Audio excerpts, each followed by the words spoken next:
Halo Derser, bersama saya Kelvin di acara podcast Cakap di Balkon, Cakap-Cakap di Balik Mikrofon. Ya, pada kesempatan kali ini kita akan membahas tema yang sangat dekat dengan kehidupan kita sehari-hari, yaitu literasi keuangan digital. Di era sekarang, hampir semua aktivitas sudah serba digital, mulai dari belanja, bayar tagihan, sampai transfer uang. Tapi, apa kita sendiri sudah tahu cara menggunakannya dengan aman dan bijak? Nah, kali ini kita akan membahas tentang pentingnya literasi keuangan digital. Dan untuk membahas topik ini, sudah hadir bersama kita narasumber yang luar biasa, Kepala Bagian Perekonomian dan SDA Setdakap Deli Serdang, Bapak Dr. Handus Sahlan. Selamat pagi, Bapak. Selamat pagi. Sehat, Bapak? Alhamdulillah sehat. Semangat? Insya Allah. Semangat, Bapak. Ya. Cuma kurang fit. Kurang beda? Iya, semalam. Mungkin karena cuaca berubah-ubah, Pak. Iya, Jadi kadang panas, ya kan? Iya. Tiba-tiba hujan gitu ya. Nah, itu jadi mungkin Bapak kurang fit. Tapi tetap semangat, Bapak ya? Insya Allah. Tetap Ya. semangat, Bapak. Kalau untuk sini kita semangat. Selamat. Sedang sehat, ya kan? Iya, benar-benar. Harus dari sedang sehat, Bapak ya? Siap. Sebelumnya kita mau ngucapin dulu selamat datang di podcast kita, Bapak. Ya, terima kasih. Dan gimana, Pak, aktivitas Bapak bersama di bagian perekonomian Bapak? Ya, lumayan. Apalagi di bawah kepemimpinan Pak Bupati kita yang kerja gas habis, ya kan? Gas habis? Ya, tidak totalitas, bisa Bapak ya? santai, ya kan? Mhm. Ya, mudah-mudahan kita beri kekuatan lah, kesehatan, sehingga kita bisa mengikuti gaya kepemimpinan Pak Bupati. Ya, kalau Pak Bupati tidak berhenti bekerja, kita juga harus lebih, gitu Pak ya, Insya lebih Allah. semangat lagi untuk mengimbangi Bapak Bupati. Mudah-mudahan, Oke. ya. Luar biasa Bapak. Nah, kita mau bahas sedikit ini Pak tentang literasi keuangan digital nih Bapak ya. Ini memang banyak sedang marak-maraknya sekarang era digital Bapak ya. Memang kita sudah masuk di eranya digital Bapak ya. Bahkan pembayaran pun apapun jenisnya kita sudah melakukan dengan digital gitu Pak ya. Nah, sebelum kita masuk ke pembahasan utama kita nih Pak, mungkin pertanyaan pertama Kelvin adalah seberapa penting sih literasi keuangan digital di zaman sekarang ini Bapak? Baik, terima kasih ya. Saya ucapkan kepada Kominfo-STAN yang sudah mengundang kami dalam podcast terkait masalah literasi keuangan digital. Ya. Tadi kan sudah disampaikan bahwasanya kita sekarang hidup di era Benar Bapak. semuanya digitalisasi ya. Digitalisasi. Apalagi terkait keuangan. Hampir-hampir transaksi tunai itu udah semakin ditinggalkan orang ya. Iya benar Bapak. Nah, jadi kenapa penting literasi keuangan digital ini? Karena saya boleh cerita pengalaman ya. Boleh Bapak, boleh. Jadi gini, saya pernah di WA gitu dengan akun foto pejabat kita gitu. Oh. Ya, dia memperkenalkan diri. Ya, yang dia tidak tahu kita ini orang yang kerja di Pemkab Deli Serdang gitu kan. Benar. Nah, dia tawarkan ada bantuan untuk masjid katanya. Kebetulan kami ada masjid yang sedang proses renovasi. Dimintanya nomor rekening, ya kan? Saya kasih, terus dia kirim bukti transfer. Nah, ini bukti transfer, Pak, sudah saya transfer katanya. Cuma syaratnya Pak gini, kebetulan ada kawan di sana. Uang ini rencananya mau kami bagi dua Pak, untuk masjid Bapak sama masjid yang di Riau katanya. Di Riau. Nah, ini terkait masalah pentingnya literasi keuangan digital ini. Ya kalau tidak pasti saya tertipu gitu. Jadi bukti transfernya betul-betul meyakinkan gitu ya. Meyakinkan Bapak ya? Nah, dari BRI nomor rekening sekian gitu kan, sekian jumlahnya. Bagilah Pak, kirimlah katanya. Saya bilang dari mana saya tahu itu uang sudah masuk? Kalau ini kan bisa saja kalian edit, saya bilang. Benar. Nah, jadi itulah maksudnya kalau masyarakat tidak meningkatkan literasinya terkait keuangan digital ini, ya contoh-contoh juga saya suka lihat-lihat di IG gitu ya, yang lagu pandai gitu kan, seperti penggunaan Briling atau Kiris itu kan Dana kan gitu kan, dia bilang sudah saya transfer, entahlah uangnya kan gitu kan. Benar. Ya sama aja ditunjukkannya bukti sudah ditransfer, tapi kan itu bukti bodong gitu kan. Ya. Artinya kalau kita tidak meningkatkan literasi keuangan kita terkait digitalisasi ini, ya itu yang banyak kejadian. Nah, tertipu gitu. Makanya di saat memang kita sekarang di era semuanya serba digital, transaksi digital, Jadi perlukan literasi yang kuat dari masyarakat. Kan literasi itu mencakup banyak hal. Benar. Pemahaman, analisis kita terhadap sesuatu. Ya jam tadi kalau saya nggak analisis kan langsung saya percaya. Karena udah dikirim 25 juta, Ya, dimintanya 5 juta ke sana. Benar. Ya kan hilang uang saya 5 juta. Gitu. Iya. Sama dengan yang kejadian yang saya sering lihat di IG itu kan. Dana gitu kan. Sudah saya transfer Kak katanya sama yang kios. Benar. Kios yang melayani dengan transfer digital tadi kan. Nah, kalau dia kan ada notifikasi ya. Kalau dia literasinya rendah, langsung hanya lihat bukti foto langsung percaya kan dikasihnya uang cash kan. Benar, Pak. Nah, Benar. jadi saat sekarang ini di samping kita takut adanya penipuan juga kan literasi keuangan digital ini kan juga bagaimana kita bisa menggunakan kemajuan teknologi ini sehingga kita bisa mendapatkan kemudahan-kemudahan lah di dalam penggunaan layanan jasa keuangan maupun perbankan yang lainnya. Saya pikir itu hal-hal yang kenapa saat ini ya sangat penting lah literasi keuangan digital ini, terutama masyarakat. Saya pikir memang budaya literasi masyarakat kita masih rendah ya. Makanya mudah terhasut hoax ya kan. Benar. Nah, karena membaca kurang, menganalisis kurang, cepat membuat kesimpulan. Benar. Jadi memang kita tinggal di era zaman digital ini juga harus mampu menyaingi atau mengikuti perkembangan zaman, Pak ya. Jadi jangan seolah ya memang semuanya dibuat dipermudah, tapi kita sendiri tidak tahu literasi seperti apa, Pak ya. Banyak pemahaman lagi seperti yang Bapak sampaikan tadi ya. Bahwasanya simpel, Pak ya. Banyak kejadian begitu nunjukin bukti kosong, padahal kita bisa sebenarnya tinggal lihat notifikasi masuk ya Bapak ya. Kalau ada ya udah selesai gitu kan. Masalahnya nggak ada gitu, kenapa langsung dikasih Pak? Itu tadi kalau literasi kita kan rendah, tidak suka menganalisis, tidak betul-betul dipahami ya mudah percaya, akhirnya mudah tertipu gitu kan. Banyak kasus-kasus lah saya pikir yang bisa kita lihat di masyarakat terjadi. Semisal terkait pinjol misalnya kan. Benar. Kan ada pinjol itu. Benar. Masuk sama kita uang, itu betul-betul masuk kan? Benar. Katanya gitu. Masuk, terus ada orang bilang salah transfer saya. Nah, ternyata kan itu pinjol. Nah, kalau kita langsung transfer sama dia, nama kita yang data kita yang sudah terpakai Bapak. Betul, karena rekening kita yang menerima uang. Padahal dia yang memanfaatkan, menikmati. Benar. Dia yang pakai uangnya, kita yang nganggur Pak ya? Iya, nama kita yang data kita yang gitu. Nah, contoh-contoh seperti itu saya pikir ya membuktikan kalau kita tidak mendorong literasi keuangan digital ini kepada masyarakat, tidak banyak melakukan sosialisasi, edukasi, itu risiko-risiko seperti itu saya pikir bisa terjadi lah. Nah, kan biaya di masyarakat nih biasanya Bapak kalau tentang literasi ini ya dari pihak swasta juga banyak Bapak ya. Tapi kita pengen tahu Bapak sebenarnya peran dari pemerintah sendiri itu seperti apa dalam meningkatkan literasi keuangan digital di tengah masyarakat ini Bapak? Baik, terima kasih. Jadi di Pemkab itu ini bukan hanya program pemerintah kabupaten ya. Benar. Tapi secara nasional ada yang disebut dengan Tim Percepatan Akses Keuangan Daerah (TPAKD) gitu.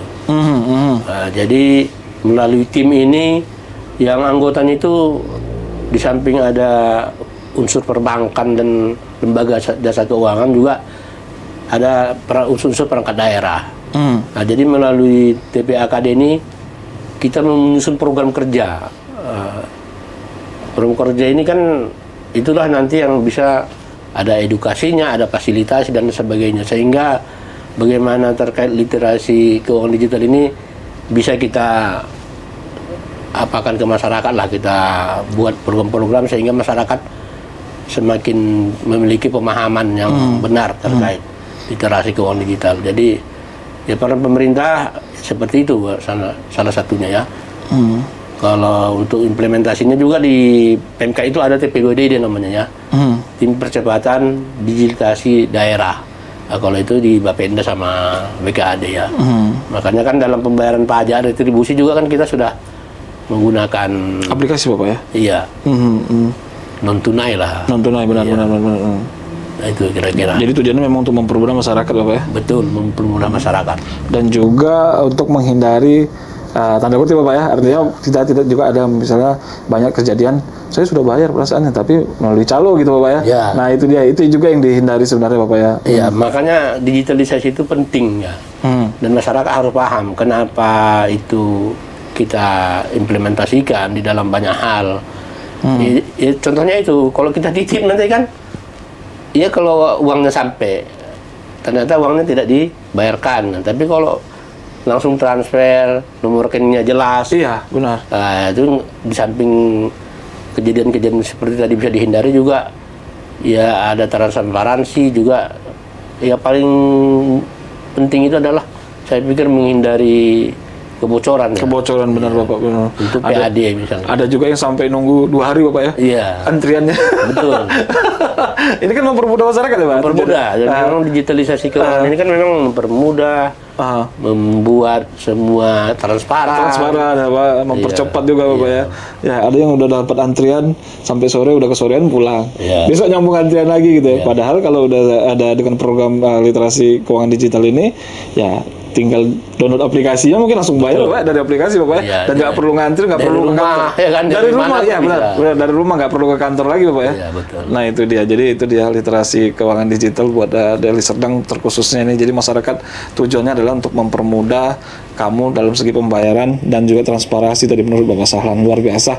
Oke nah Bapak, apa aja yang jadi tantangan nih Pak di masyarakat kita dalam memahami keuangan digital saat ini Bapak? Kalau yang itu ya nggak usah jauh-jauh kan, macam saya lah misalnya yang umurnya yang udah agak kolonial kan orangnya.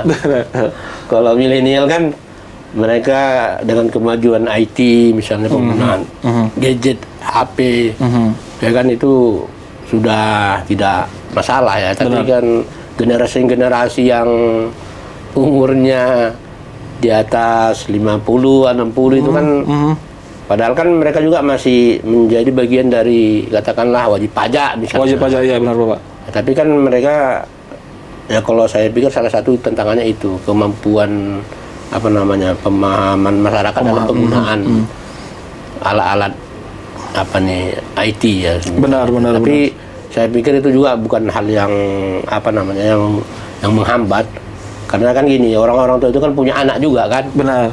Ya kalau sepanjang anaknya bisa diminta bantuan, nah itu kalau itu saya pikir tidak terlalu. Tapi itu ada juga lah aspek yang bisa menjadi penghambat ya. Benar. Karena kan ya kalau pemanfaatan HP lah misalnya kan, belum tentu juga nanti masyarakat itu semua.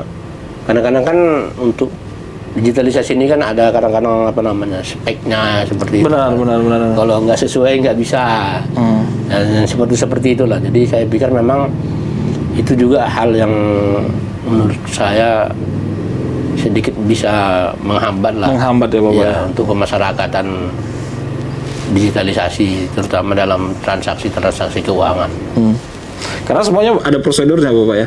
Jadi kadang-kadang memang pada dasarnya yang sudah kolonial ini agak ini ya, biasanya udah agak malas baca Bapak ya. Padahal di semuanya ada prosedurnya. Jadi nggak semua merta-merta download aplikasi langsung bisa bayar gitu ya. Padahal ada mungkin persyaratan harus dipenuhi. Tapi itu kadang-kadang yang membuat memang jadi kesalahpahaman gitu Pak. Perasaan saya udah ngirim gitu. Jadi malah justru protesnya ke ini Bapak ya, pihak bersangkutan gitu ya. Nah itu yang sering terjadi. Nah pemahaman untuk masyarakat ini yang jadi hambatan atau mungkin tantangan tersendiri Bapak ya. Luar biasa. Oke. Nah sinergi nih Bapak antara pemerintah dengan daerah itu ada nggak sih Pak? Maksudnya dengan pihak swasta maksudnya Pak? Nah, itu tadi Pak. Jadi di TPAKD itu saya tadi sudah sampaikan, di samping perangkat daerah, unsur-unsur di situ juga ada perbankan dan lembaga jasa keuangan. Ada di situ beberapa perbankan, ada Bank Mandiri, BRI, BNI dan lain sebagainya. Ada lembaga jasa keuangan seperti Pegadaian, BPJS. Di situ juga ada Bursa Efek dan OJK. Jadi melalui TPAKD ini kita bersinergi. Jadi misalnya dalam rangka untuk antisipasi pinjol misalnya, itu OJK setiap tahun ada program kegiatan bersama dengan kita. Nah, kita disuruh mencari di mana lokasi masyarakat yang paling banyak misalnya terindikasi pinjol. Nah, misalnya tahun kemarin kita di Sunggal dan Percut seperti itu. Jadi sinergi kita melalui TPAKD saya pikir sudah cukup, tapi ya harus lebih kita tingkatkan lagi ke depan lah. Benar.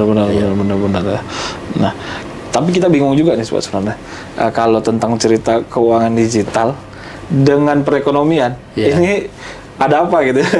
Maksudnya artinya gini, kenapa keuangan digital ini mampu mendorong pertumbuhan ekonomi daerah, Bapak?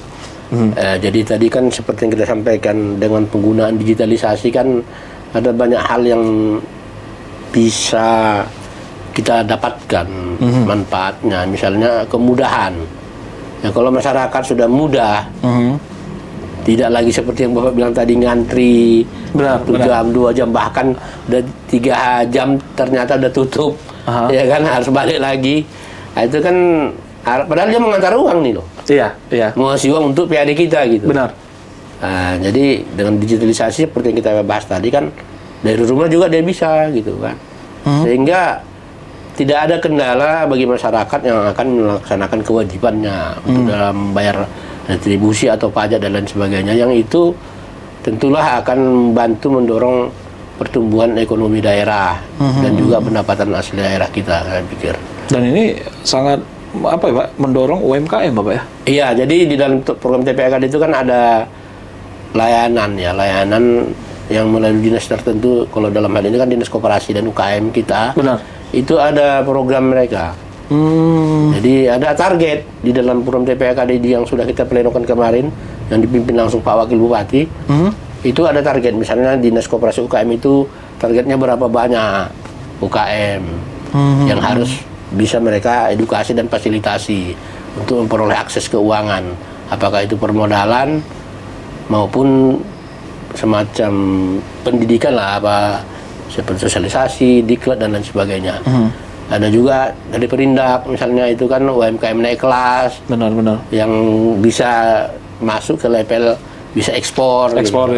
Ya. Jadi ada yang dibagi tugas-tugas oleh perangkat daerah gitu, dari tim percepatan akses keuangan daerah ini gitu.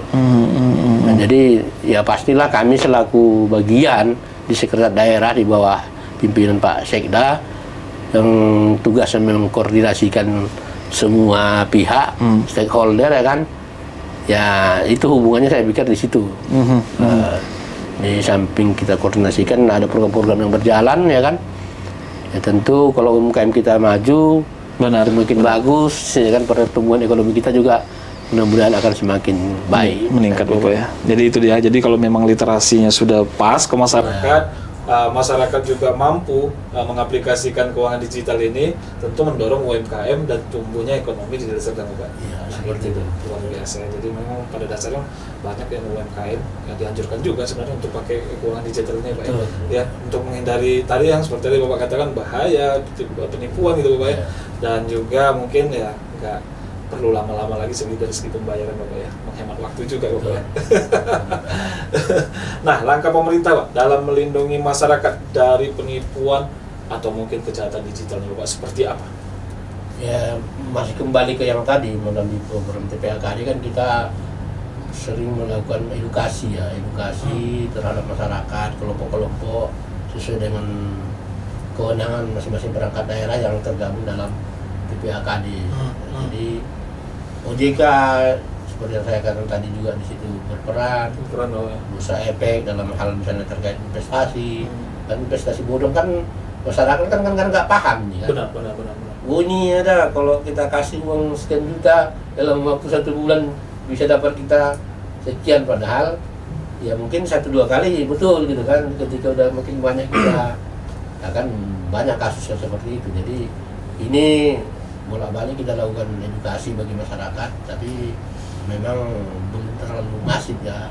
Tapi kan dengan jumlah penduduk di desa yang sangat besar, ya saya pikir memang perlu kita perbanyak lah edukasi yang bisa membuat masyarakat itu semakin cerdas, semakin paham, sehingga tidak gampang terjebak terhadap seperti investasi bodong dan bentuk-bentuk lain lah.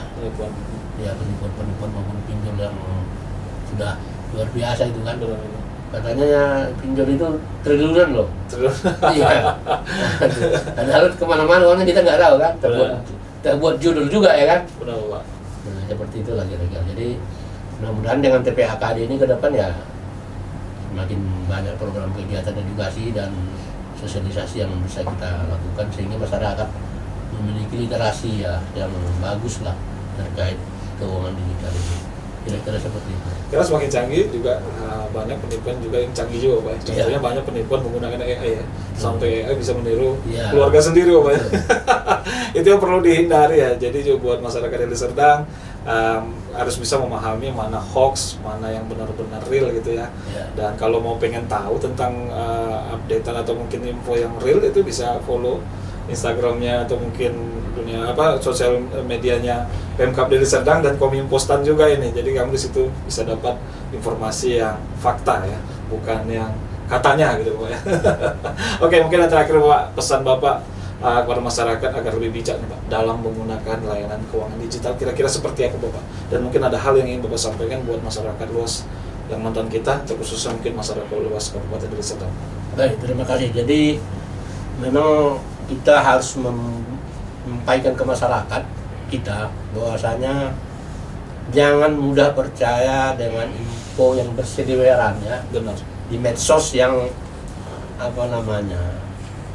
sumbernya itu nggak jelas. Sumbernya nggak jelas Nah, jadi kalau memang mau dapat informasi yang benar, ya ikuti akun yang Instagram Pemkab Deli Serdang dan juga Kominfostan Bapak ya. Nah, kalau misalnya juga terkait jasa layanan perbankan, ya langsung akun bank yang bersangkutan yang langsung asli Bapak. Karena nanti dibilangnya BNI ngasih ini, kan? Ternyata, jadi saya himbau kepada masyarakat kita, ya itu tadi, gunakan atau berhubunganlah dengan sumber-sumber yang sah dan resmi. Ya, terkait informasi kita punya Kominfostan ya kan. Kalau lembaga jasa keuangan ya kan semua perbankan itu punya akun media sosial. Misalnya BNI, Mandiri dan sebagainya kan ada akun resmi mereka. Benar. Follow itu aja gitu. Jadi informasi-informasi yang kita dapat, yang didapat oleh masyarakat betul-betul informasi yang sudah terverifikasi gitu ya. Bukan informasi yang hoax. Saya pikir itu yang bisa kami sampaikan. Nah itu dia, sebenarnya literasi di keuangan digital ini salah satunya seperti yang disampaikan Pak Salan tadi, kita harus tahu dulu informasi ini dari mana. Itu juga sudah merupakan literasi sebenarnya Bapak ya. Dan edukasi juga buat kita bagaimana kita biar bijak dalam menggunakan keuangan Bapak ya. Jadi Kominfostan punya peran yang penting di sini. Benar Bapak, benar. Jadi kalau mau tahu tentang info yang update, yang fakta, ikuti akun Pemkab Deli Serdang dan juga Kominfostan Bapak ya. Oke, siap Bapak, luar biasa. Terima kasih Bapak sudah hadir di podcast kita Bapak.